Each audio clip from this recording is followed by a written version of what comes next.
Start off. I'm Dennis Schmaltz, Master Sergeant retired. I joined the Marine Corps in November of '76 and went to boot camp in January of '77. Graduated in April. Reported to Fort Bliss, Texas for CW PCP ICC Repairman School. Graduated in February of '78. Reported to 2nd Land Battalion, Yuma, Arizona, into H&S Battery Hawk Maintenance. Stayed there till May of '83. During my time there, did quite a few things. We did a fire X out at San Clemente Island, a couple fire X's out at Tacna.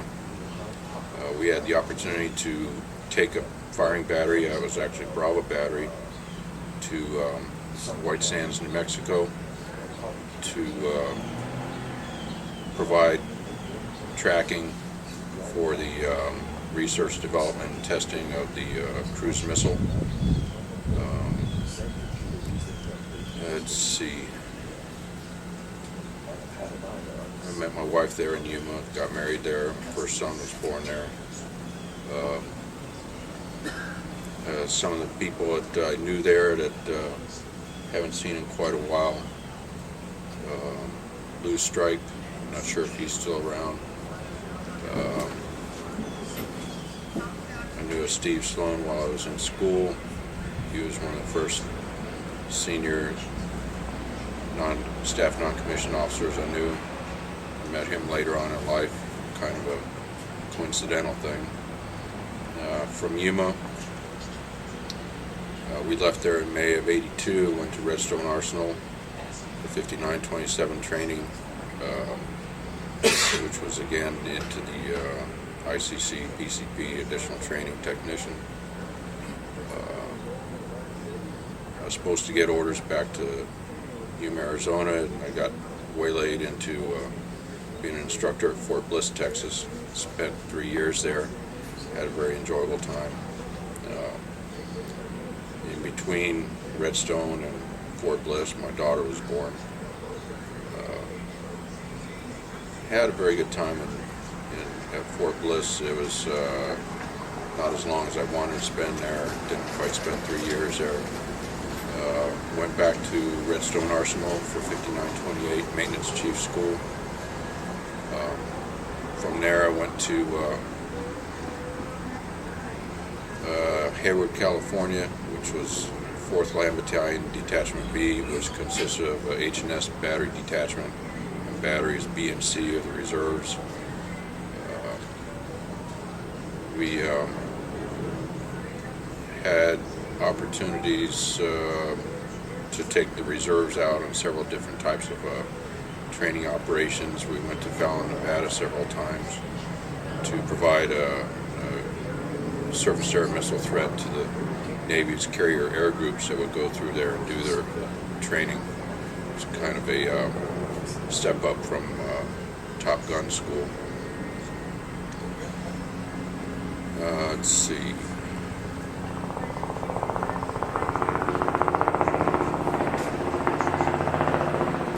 We did do several fire X's. We did have a battalion fire X. We took the units from Hayward and Fresno, did a battalion convoy down to Yuma, Arizona. It was trying to be quite a feat. We did have a lot of breakdowns and spent a lot more time on the road than we actually wanted to, but we got there and we got back. We deployed to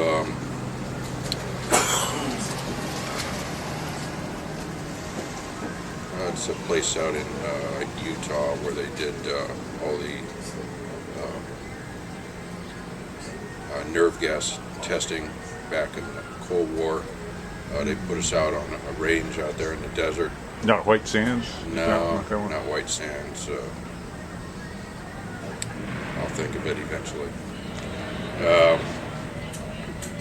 Kind of scary. They gave us a briefing before we went out there that if we found anything, canisters or anything, don't touch them, don't pick them up, mark them and call them.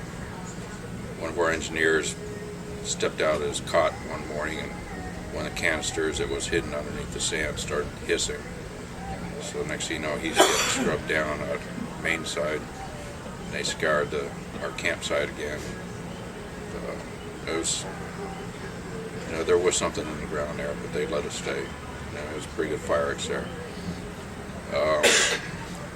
When we mounted out from there to head back to Hayward, this was August of 1990, while we're getting the equipment ready to go on the C-5s. Iraq invaded Kuwait. By the time we got back to Hayward, a week later, plans were being made to activate the unit. By the time everything was said and done, we had activated the whole reserve battalion, sent them to Yuma for the 2 to 3 month spin up. A few days before we were supposed to fly out to head to Kuwait to relieve the active duty Hawk battalions, the ground war had ended, so they just stood us down, brought us back home, and then deactivated the reserves. From Hayward, I got orders as a result of the Base Realignment and Closure Commission in '93, which consolidated all the tactical missile rebuild of all the armed forces missiles from all the places over the United States into one location in Letterkenny Army Depot, Chambersburg, Pennsylvania. And as a result of that, they moved the Hawk missile rebuild from Barstow, California to Letterkenny. And there being no Marines there, they initiated 2 billets there, a captain billet and a master sergeant billet, only one of which was filled, the master sergeant. And I've spent a little over 4 years at Letterkenny Army Depot as representing Marine Corps' interests. I reported to Albany, Georgia. Got there and reported in April of '95, retired out of there August 31st in 1999, and I've lived in Chambersburg ever since. Very good. Thank you.